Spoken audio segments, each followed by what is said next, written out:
come back and see me in a few weeks. So this is a little bit of a shake-up for me, as well as all the people that I've worked with for a number of years, because I really don't have that much to sell. You know, I'm not like pushing a, buy this pill, buy this tincture. Yes, I know herbs. I know probably more about herbs than, you know, I mean, I was so focused on that for so long, but what's changed for me is when someone says, what should I take for exhausted adrenals? I'm more likely to say, why don't you take a nap?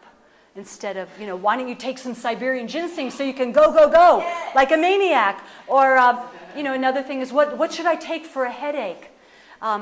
Yes, there's herbs you can take, but that should come later. Why is the headache happening? A friend of mine yesterday had bought a miracle bra at Victoria's Secret, and she had a headache, and a really bad headache. And we went to a party, and we came back from the party. She says, will you massage my neck? And I started to rub her neck, and I said, you know, the only way I'm going to work on you is if I can unhook your bra, because you're all pinched like this. And she said, well, maybe that's why I have the headache. And, you know, she undid her bra, and I massaged her neck, and it was gone. It was totally gone. So, again, I'm more into trying to find the reason for the ailments rather than take an herb. And I see that, you know, again, herbs are wonderful. Our planet is blessed with them. They can do so much.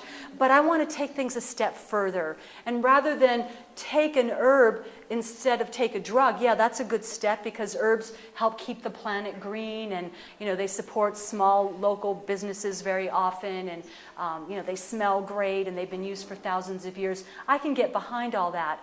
But, you know, evolution shouldn't stop right there. And so now I want to say, well, what is this trying to tell you? Maybe you need to look at your diet. And just some steps that I've been seeing people do along the way is many, many people improve their health when they give up dairy products. Have any of you ever known that that was beneficial for someone? Like, just, you know, get off the milk and the cheese and the ice cream, and you'll find that you're less congested and you have more energy, and, you know, you don't have a cold, you know, half the time.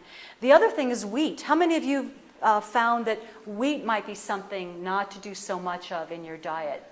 Well, you know, wheat is a grain. Grains are probably, we know that they're a newer product of civilization. They're not something that people used for hundreds of thousand years, perhaps 10,000 years.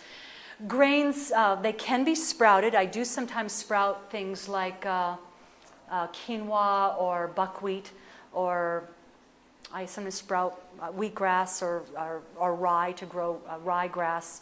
But if you think about grains, they're very labor intensive. They also are very labor intensive not only to grow, but to process, to separate the chaff from the grain. And they've been really hybridized, and wheat more so than any other grain has been hybridized. One of my teachers says, I don't really have a problem with grains. Susan Weed says, I think, you know, wheat is great, but I noticed that her apprentices grind the wheat up fresh every day for every meal. So very often, you know, wheat that's been ground for weeks or months before it's used tends to go rancid quickly. Whole wheat can go rancid, and then white flour tends to be, you know, basically wallpaper paste and not really of value at all. But in my practice, I've seen people just giving up wheat has helped them tremendously. Things like narcolepsy, things like fatigue, things like fibromyalgia. So, and, you know, even one of the trendy books on nutrition, the Eat Right for Your Type diet, really says that there's no body type that does that well with wheat. I do think that if wheat's sprouted, it's probably more digestible if you're using it as a grass. But I think most of us are better just minimizing our intake of grains. And if you think about their palatability, grains are not something absolutely delicious on their own. They're really pretty bland. I know that years ago I did a 10-day brown rice fast, and it was really one of the most boring. I could not wait till that was over, because you're supposed to not put anything on it. So grains taste good because they're a vehicle for putting, you know, salt or oil or, you know, and butter and all kinds of things on them. But by themselves, we wouldn't really relish that we need to eat more grains.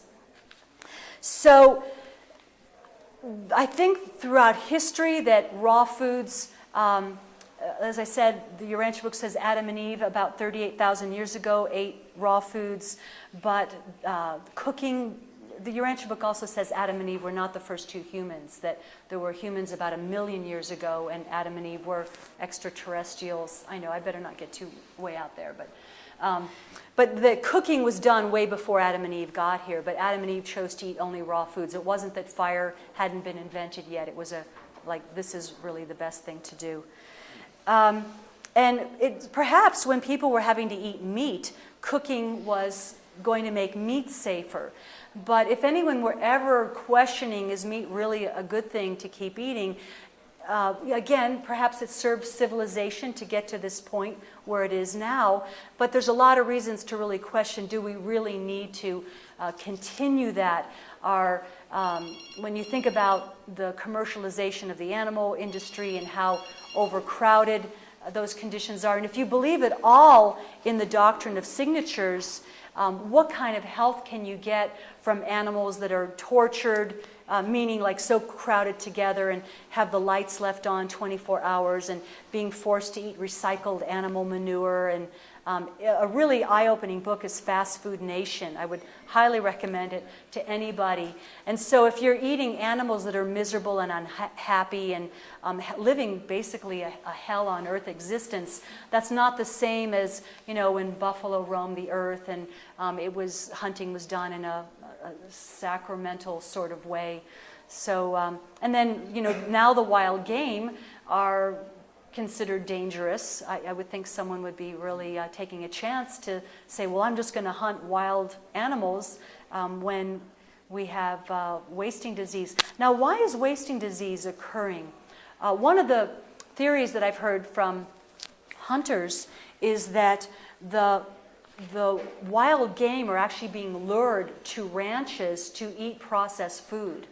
That a farmer or a rancher will put out food and salt licks to lure a herd of elk or deer to their ranch, and then they can rent out space so a group of hunters can come there and hunt and be guaranteed a kill.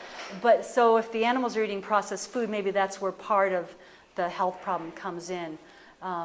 So anyways, if you were ever questioning whether you should continue to do that, this is a good time to really reconsider. And, a lot of vegetarians, when they're in transition, they might still eat fish for a while.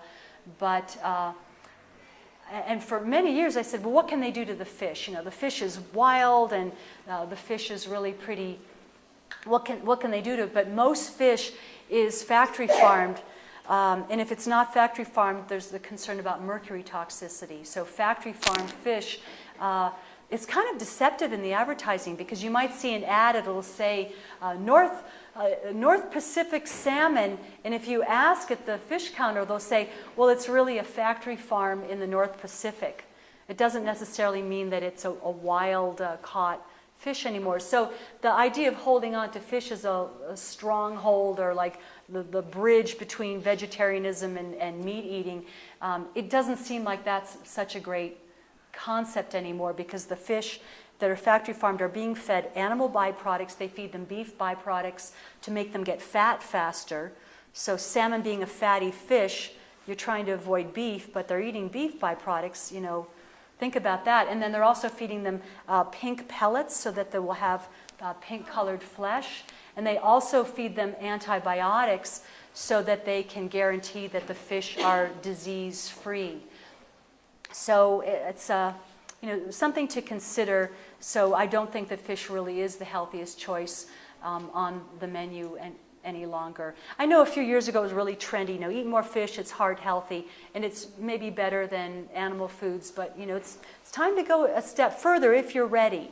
The raw food diet also seems to affect consciousness because is so energizing and so vibrant, it tends to make people feel more energized and vibrant. It also seems to promote synchronicity, that people are in the right place at the right time, that you just feel like you're blessed, like a co-op opening across the street, or you know, achieving your dreams or whatever.